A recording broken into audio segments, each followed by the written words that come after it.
Hi guys, good morning all of you. हमने last class में number of atom, number of atom, number of molecule, number of ions निकालना जान गया था।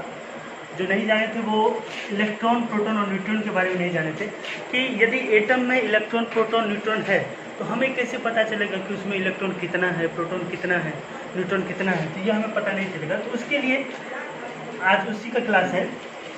To find the number of electron, proton, neutron, nucleons, we have to multiply number of electron, proton, neutron और nucleus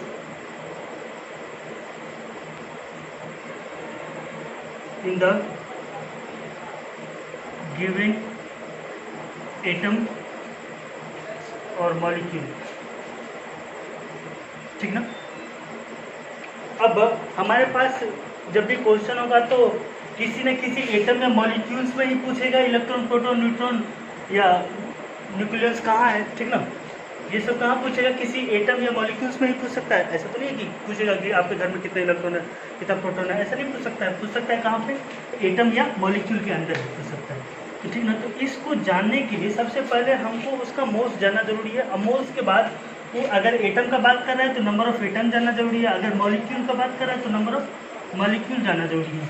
और ये जब दोनों चीज़ जान गए तो उसमें हम क्या करेंगे, नंबर मल्टीप्लाई कर देंगे। हमने लिख दिया यहाँ पे, to find the number of electron, proton and neutron, ठीक है, और nucleus, we have to multiply. हमें मल्टीप्लाई करना होगा किसको, number of electron, proton, neutron और nucleus in the given atom. उस गिवन एटम में कितना इलेक्ट्रॉन मौजूद है। जैसे हम एग्जांपल देते हैं सिंपल सा, find the number of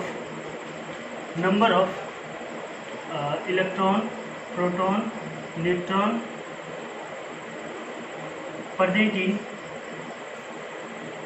present in 23 gram of sodium, या 23 नहीं 46 कर देते हैं। ठीक है।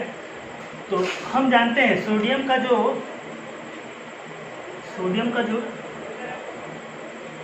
का जो एटॉमिक मास होता है वो होता है 23। ठीक है। और इसका एटॉमिक नंबर तो हमें मालूम ही है। ठीक है। तो सबसे पहले इसके अंदर, इस सोडियम के अंदर कितना इलेक्ट्रॉन, प्रोटॉन, न्यूट्रॉन है हम वो निकाल लें। तो सोडियम के अंदर नंबर ऑफ प्रोटॉन कितना है, नंबर ऑफ प्रोटॉन कितना है 11। नंबर ऑफ इलेक्ट्रॉन कितना है वो भी है 11। नंबर ऑफ न्यूट्रॉन कितना है तो वो है 23 माइनस 11। ठीक ना। ये हो जाएगा 12। ये आपको फर्स्ट लेक्चर में मिल जाएगा, ये कैसे न्यूट्रॉन निकालते हैं, या न्यूक्लियस का भी जब बात आएगा तो उसको भी हम समझेंगे। ठीक है। आगे क्या समझना है,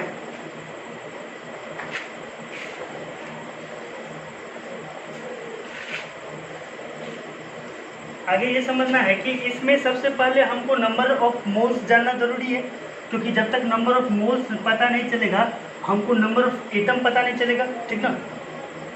इस सोडियम में सिर्फ एक एटम में इलेक्ट्रॉन, प्रोटॉन, न्यूट्रॉन है। ठीक है। अब कितना एटम है 46 ग्राम में, ये तो अब पता चलेगा हमें। तो सबसे पहले नंबर ऑफ मोल्स क्या होता है, नंबर ऑफ मोल्स होता है गिवन वेट यानी जो दिया हुआ है। ठीक ना, 46 ग्राम। ठीक है। Bye formula wait, given weight कितना है हमारा 46 और फार्मूला वेट कितना आ रहा है 23, ये आ जाएगा हमारा 2। ठीक ना।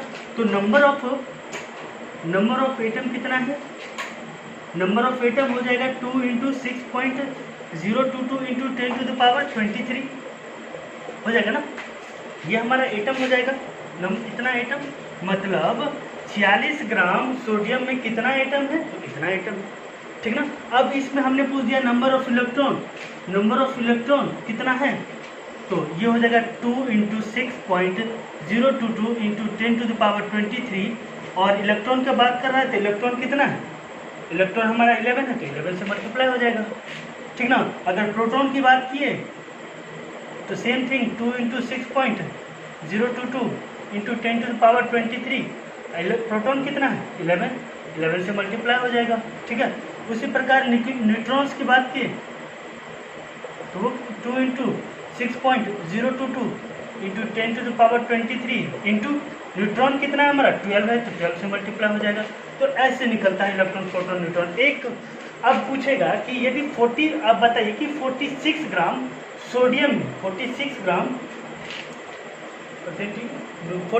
ग्राम सोडियम में इलेक्ट्रॉन कितना है, तो सर इलेक्ट्रॉन इतना है। 46 ग्राम सोडियम में प्रोटॉन कितना है, तो सर प्रोटॉन इतना है। 46 ग्राम सोडियम में न्यूट्रॉन कितना है, तो इतना है, ठीक है। तो हम जान गए इलेक्ट्रॉन प्रोटॉन न्यूट्रॉन भी कैसे निकलेगा। इस प्रकार के लेवल का, इस लेवल के क्वेश्चन को हम ये क्या कहते हैं PDF अपलोड भी कर देंगे, आप लोग उससे सॉल्व कीजिएगा। और कोई दिक्कत हो इस बात को समझने में तो कमेंट सेक्शन में कमेंट कर सकते हैं। किसी को हो रहा है किस तरह न्यूक्लियस ने बताया, न्यूक्लियस में भी सेम घटना है, ठीक ना। न्यूक्लियस में भी सेम घटना है। यहाँ से नंबर ऑफ न्यूक्लियस निकल जाएगा। नंबर ऑफ न्यूक्लियस कितना होता है, न्यूक्लियस होता है क्या, sum of proton plus neutron, sum of proton plus neutron. Proton कितना है 11, न्यूट्रॉन कितना है हमारा 12, ये आ जाएगा हमारा 23। कुछ नहीं करेंगे, यहाँ पे नंबर ऑफ न्यूक्लियस निकालना होगा तो इसमें हम 23 से मल्टीप्लाई कर देंगे, बस सिंपल, ठीक है। ठीक है, अब आपके सामने एक क्वेश्चन है, ठीक ना। चाहे तो आप लोग पॉज करके खुद से भी पहले बना सकते हो, फिर उसके बाद हम सॉल्यूशन करेंगे तो आप मिला सकते हो, ठीक ना। Calculate the number of neutron and nucleus present in the 21 gram of lithium, ठीक है। चलिए लिथियम दिया हुआ है तो सबसे पहले लिथियम का एटॉमिक नंबर कितना होता है 3 और एटॉमिक मास कितना होता है 7, ठीक है।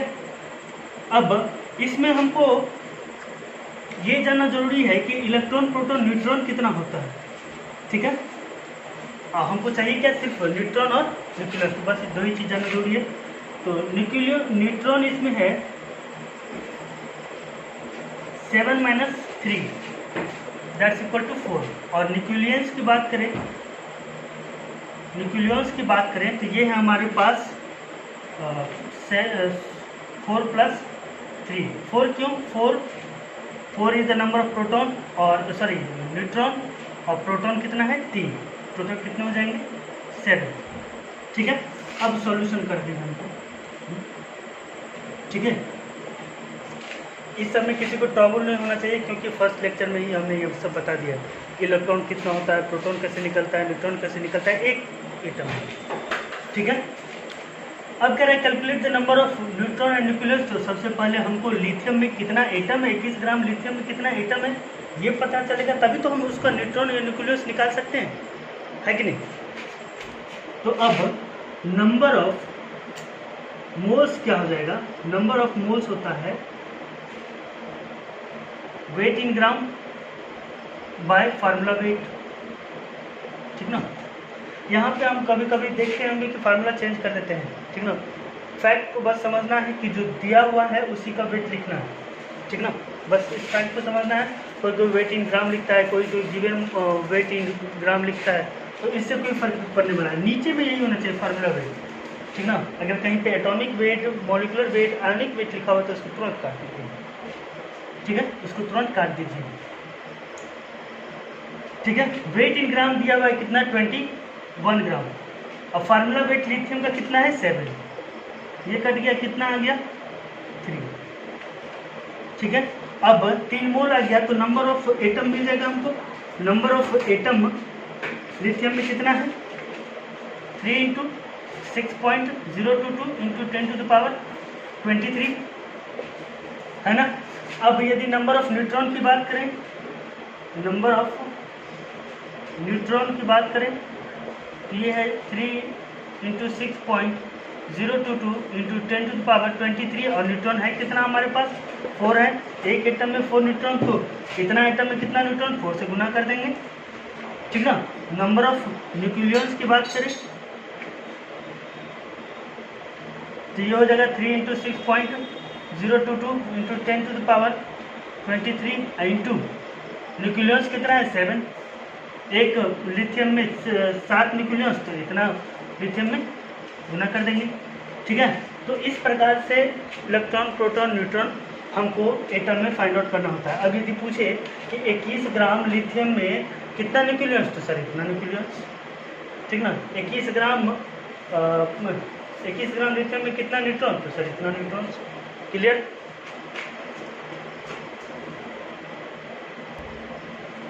अब आपके सामने एक और क्वेश्चन पेश है। ठीक है, autograph of Dhoni was 0.12 milligram of carbon. ठीक ना, ये धोनी क्रिकेटर जो है हमारा, ठीक ना, तो उस धोनी का जो ऑटोग्राफ का वेज है वो 0.12 मिलीग्राम कार्बन कंसिस्ट करता है। ठीक है, calculate the number of electron present in the autograph. ठीक ना,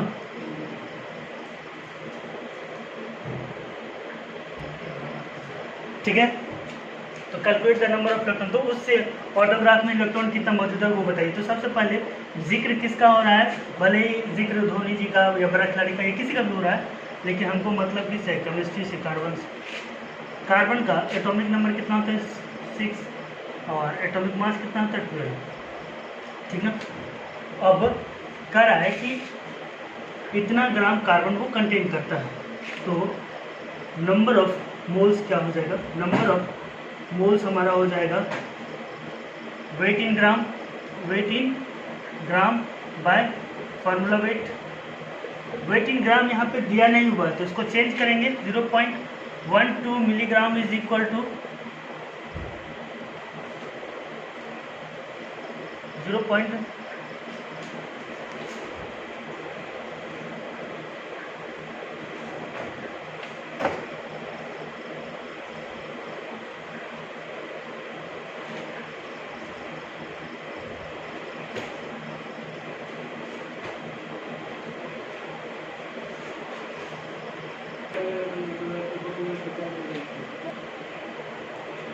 सॉरी गाइस, थोड़ा सा व्यस्त हो गए थे। चलिए देखते हैं, तो वेट इन ग्राम ये कितना दिया हुआ है कार्बन का 0.12 मिलीग्राम। ठीक ना, तो इसको ग्राम में लाना है, ग्राम में कन्वर्ट करने के लिए होता है मिलीग्राम इज इक्वल टू होता है 10⁻³ ग्राम।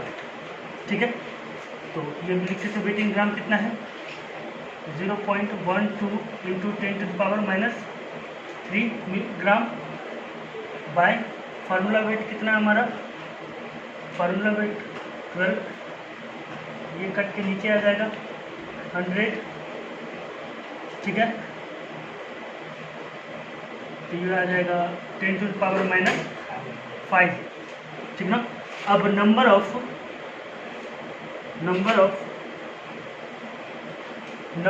एटम क्या हो जाएगा, नंबर ऑफ एटम पहले निकाल लेंगे। नंबर ऑफ एटम कितना हो जाएगा 6.022 इंटू 10⁻23 इंटू 10⁻⁻5, तो ये आ जाएगा हमारा 6.022 इंटू 10⁻18।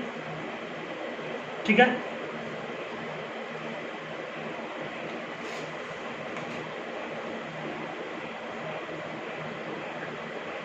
ठीक है, ये आ जाएगा इतना।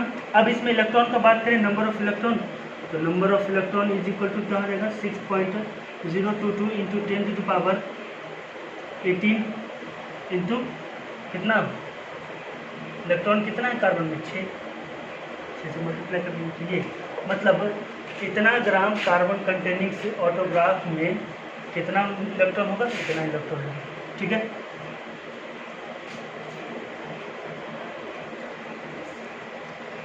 अब आपके सामने न्यूमेरिकल्स ऐसा भी हो सकता है कि मॉलिक्यूल के अंदर पूछ दे कि एटम कितना है। ठीक ना, मॉलिक्यूल्स के अंदर पूछ दे कि एटम कितना है। ठीक है, in case of number of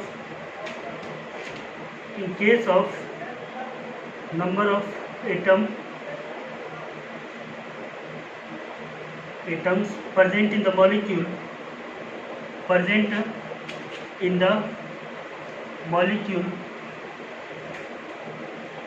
we have to we have to multiply number of atom consist by the molecule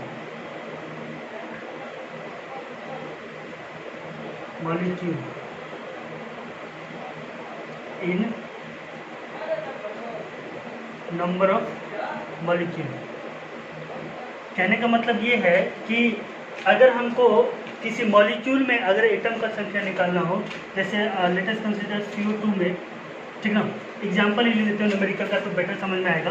question है find the number of atom present in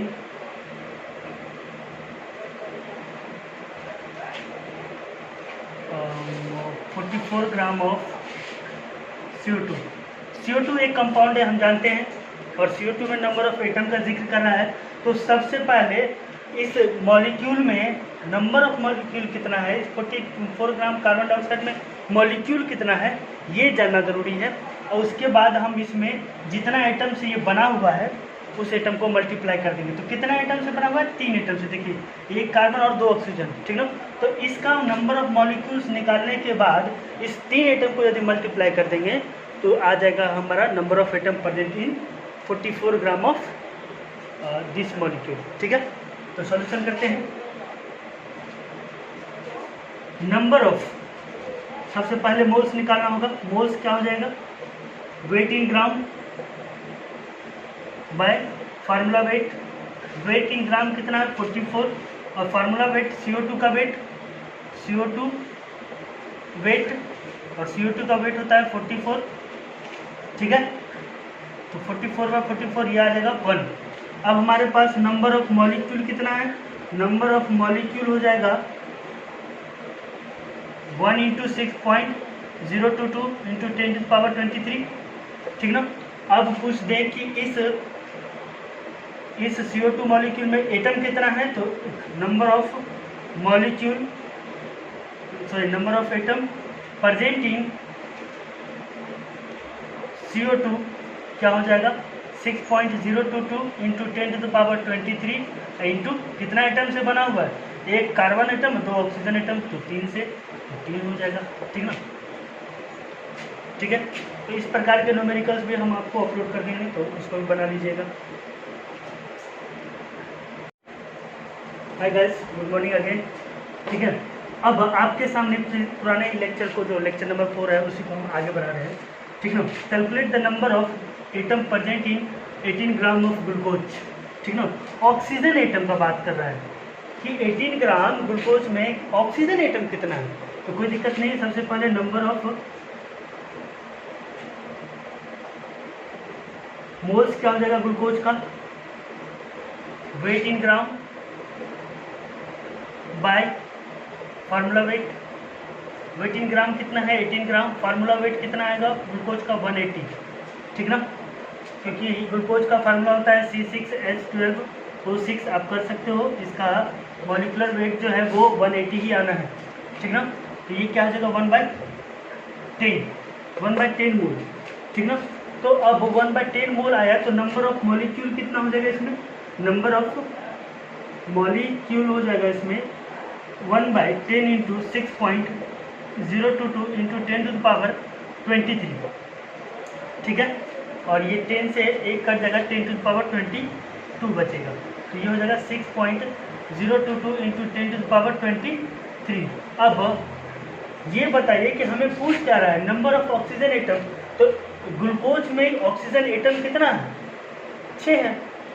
तो number of oxygen atom present in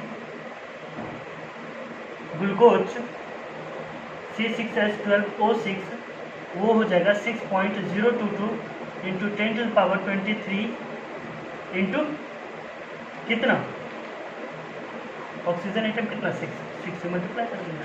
इसका मतलब ये कि अगर 18 gram glucose है तो उसमें ऑक्सीजन एटम कितना है, ऑक्सीजन एटम इतना, ठीक ना। अगर कार्बन की बात करता तो कार्बन के नंबर से मल्टीप्लाई करते, हाइड्रोजन की बात करता तो हाइड्रोजन के नंबर से मल्टीप्लाई करते, ठीक ना। यहाँ पे मान लीजिए अगर पूछता कि number of number of hydrogen atom present in the glucose, तो वो हो जाएगा 6.022 इंटू 10⁻23 इंटू कितना 12, क्योंकि हाइड्रोजन कितना है 12। क्लियर।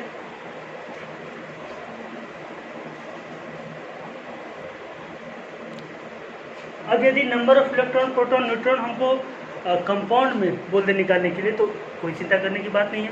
हमने कंपाउंड में भी मॉलिक्यूल में भी इलेक्ट्रॉन प्रोटॉन न्यूट्रॉन कैसे निकलता है ये जान लिया था, ठीक ना, फर्स्ट लेक्चर में ही। जैसे एक छोटा सा एग्जांपल है, find the number of electron present in 16 gram of methane. Methane का फार्मूला हमको लगता है सब लोग जान रहे होंगे, क्योंकि अभी 10th पर क्या है, ठीक ना। और जो लोग नहीं जान रहे होंगे जान जाइए क्या होता है मीथेन का फार्मूला, CH4।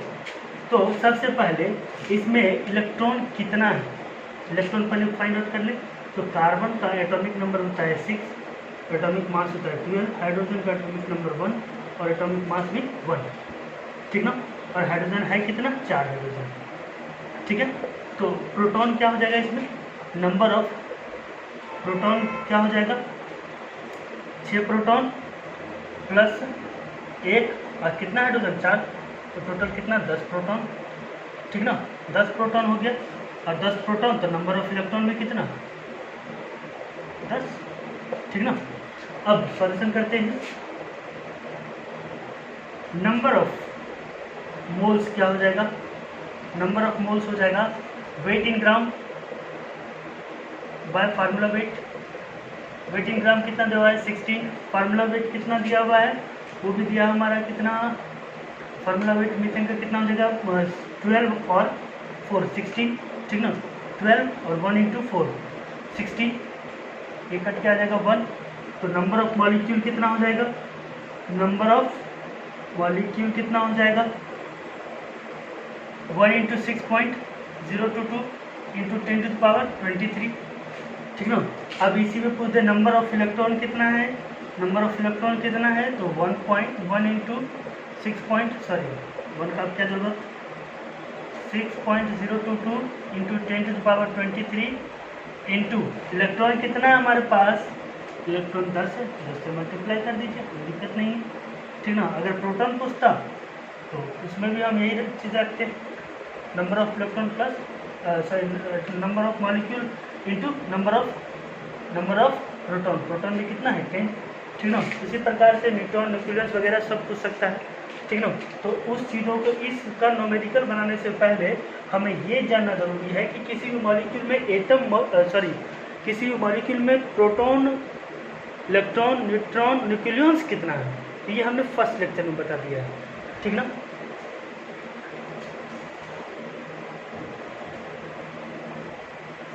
चलिए हमने अब तक जो है ये क्या कहते हैं एटम मॉलिक्यूल का जो मोल्स है, आयंस का जो मोल्स है वो हम जान गए इन टर्म्स ऑफ वेट के टर्म्स में कैसे होता है एटम मॉलिक्यूल आयंस वगैरह ये कैसे होता है, ठीक ना।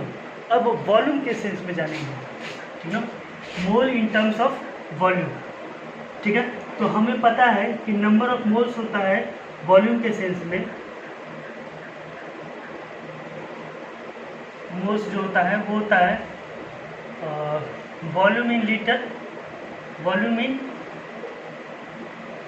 Litre by molar volume at STP और NTP, ठीक ना।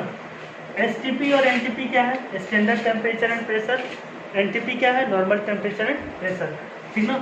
तो STP पे किसी भी मॉलिक्यूल का जो वॉल्यूम होता है वो फिक्स होता है, वो कितना होता है मोलर वॉल्यूम, ठीक ना। मोलर वॉल्यूम क्या होता है एट STP, वो होता है हमारा 22.4 लीटर होता है, ठीक है, ये होता है, ठीक है 22.4 लीटर, ठीक है। इसको मिलीलीटर में भी चेंज करते हैं, क्यूबिक मीटर सेंटीमीटर में भी चेंज कर सकते हैं, वो आपके ऊपर डिपेंड है, ठीक ना। लेकिन लीटर के सेंस में यही होता है, लेकिन कहाँ पे, एसटीपी और एनटीपी पे, नॉर्मल टेम्परेचर और प्रेशर पे। लेकिन यदि आपको वॉल्यूम नहीं दिया हो, ठीक ना, वॉल्यूम दिया हो लेकिन क्वेश्चन में एसटीपी या एनटीपी नहीं हो, तब क्या करेंगे, उसके लिए हम नेक्स्ट क्लास में देखेंगे या फिर इसी क्लास में हम आगे देखेंगे। पहले इसका न्यूमेरिकल हम जानेंगे, ठीक ना। एक क्वेश्चन है बहुत प्यारा सा आपके सामने,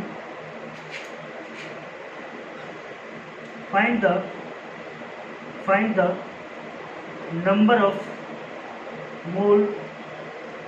moles present in 44.8 litre of carbon dioxide, या फिर वाटर कहते हैं, सिंपल सा वाटर, ठीक ना। कह रहा है कि find the number of moles present in इतना लीटर ऑफ वाटर, ठीक ना। अब तक हमने एट एसटीपी ये लगना जरूरी है क्वेश्चन में, अगर एसटीपी नहीं है, एनटीपी नहीं है तो क्या होता है वो हम जानेंगे, तो वहाँ पे डेंसिटी का हम लोग यूज कर लेते हैं, ठीक ना। तो find the number of moles, अब तक हम क्या देखें कि हमें जब अमाउंट दिया होता था सब्सटेंस का ग्राम में, तो फार्मूला सिंपल से लगाते थे, formula weight by weight in gram by formula wait. लेकिन अब यहाँ पे क्या कर गया है, चेंज कर गया है, हमारे पास जो है वॉल्यूम दिया हुआ है, ठीक ना। क्या दिया हुआ है, वॉल्यूम दिया हुआ है एसटीपी पे, और नंबर ऑफ मोल्स निकालना है। तो सिंपल सा बात है, इस क्वेश्चन के लिए हम यही फार्मूला लगाएंगे जो ऊपर में फार्मूला है।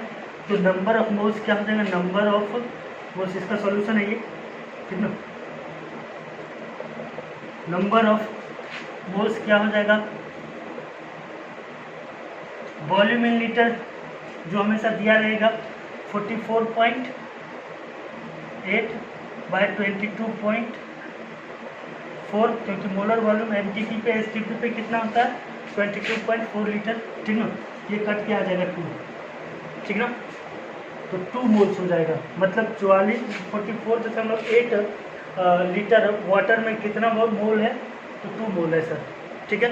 यहाँ से आप नंबर ऑफ एटम, मॉलिक्यूल वगैरह वगैरह सब निकाल सकते हैं फिर से, ठीक ना। मोल्स निकल गया, तो यहाँ से अगर हम इसी क्वेश्चन में पूछते हैं, find the number of moles present in find the number of molecule present in 44.8 litre of water at STP, तो इसमें हम 6.022 से मल्टीप्लाई कर देंगे।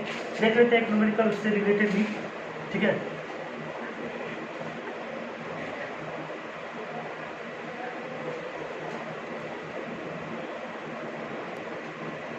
ठीक है, तो अब आपके सामने क्वेश्चन है, find the number of molecule present in 67.2 litre of H2SO4।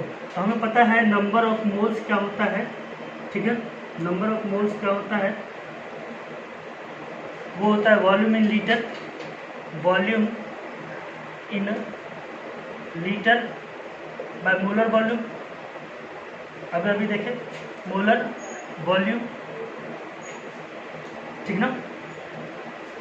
उसके बाद volume in litre, molar volume. तो वॉल्यूम इन लीटर कितना दिया हुआ है, 67.2, मोलर वॉल्यूम हमारे पास कितना है, 22.4, ठीक ना। ये कितना आ जाएगा, 3, ठीक है। तो नंबर ऑफ मॉलिक्यूल कितना आ जाएगा, नंबर ऑफ मॉलिक्यूल कितना आ जाएगा, अब 3 × 6.022 × 10⁻23, ये हमारा मॉलिक्यूल आ गया, ठीक ना। तो इस प्रकार से हम atom, molecule, ions, electron, proton, neutron वगैरह सब जान सकते हैं। अगर हमको मोल्स पता है तो सिर्फ मोल्स निकलना है, ठीक ना। अब आपके सामने है कि अगर एसटीपी एनटीपी नहीं दिया हुआ है, ठीक ना,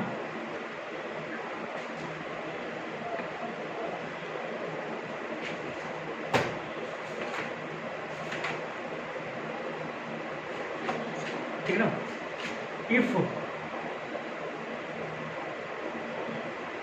STP or NTP is not given, ठीक है, then we use density formula for मोल, ठीक ना। मोल के लिए हम क्या यूज करेंगे, डेंसिटी फार्मूला। सपोज आपके सामने एक क्वेश्चन है कि फाइंड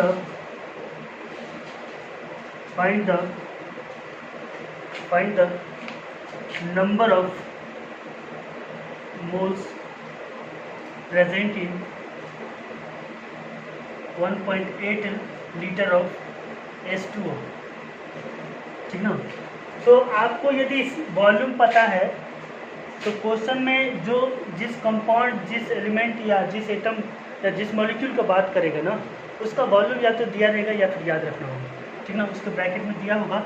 तो वाटर का जो वॉल्यूम डेंसिटी होता है वो होता है, डेंसिटी ऑफ वाटर जो होता है वो होता है 1 ग्राम पर मिलीलीटर, ठीक ना।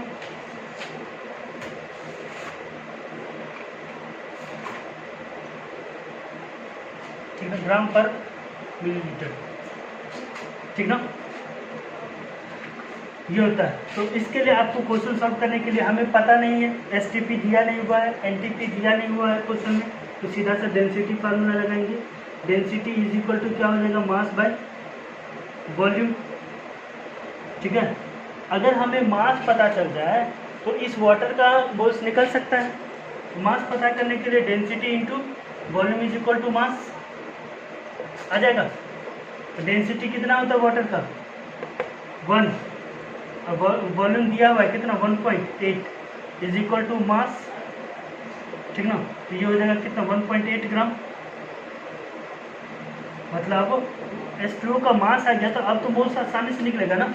नंबर ऑफ मोल्स क्या हो जाएगा, number of moles wait in gram, by formula weight, ठीक ना। वेट इन ग्राम कितना दिया, 1.8 ग्राम बाय फार्मूला वेट कितना, H2O का फार्मूला वेट कितना, 18 ग्राम। ये आ जाएगा 1/10 हो गया, ठीक है। ऐसे निकलता है। तो हम आज इतना ही देखेंगे वॉल्यूम के सेंस में। अगले क्लास में और भी न्यूमेरिकल्स को जानेंगे और भी बेहतर ढंग से हम नंबर ऑफ मोल्स जानेंगे इन टर्म्स ऑफ वॉल्यूम। अब इसके बाद एक ही टॉपिक बच रहा है मोल कॉन्सेप्ट में, नंबर ऑफ मोल्स में। वो क्या है, number of moles in terms of number के सेंस में मोल्स कैसे निकलेगा, ठीक ना। तो आपको यदि कोई दिक्कत होता है तो आप बेशक आप कमेंट सेक्शन में कमेंट कर सकते हैं, ठीक ना। और चीज़ों को समझ आइए, फैक्ट को समझ आइए। अब अगले क्लास से हम टॉपिक बाय टॉपिक भी लिख देंगे और इसको नोट्स करते चलेंगे, ठीक ना।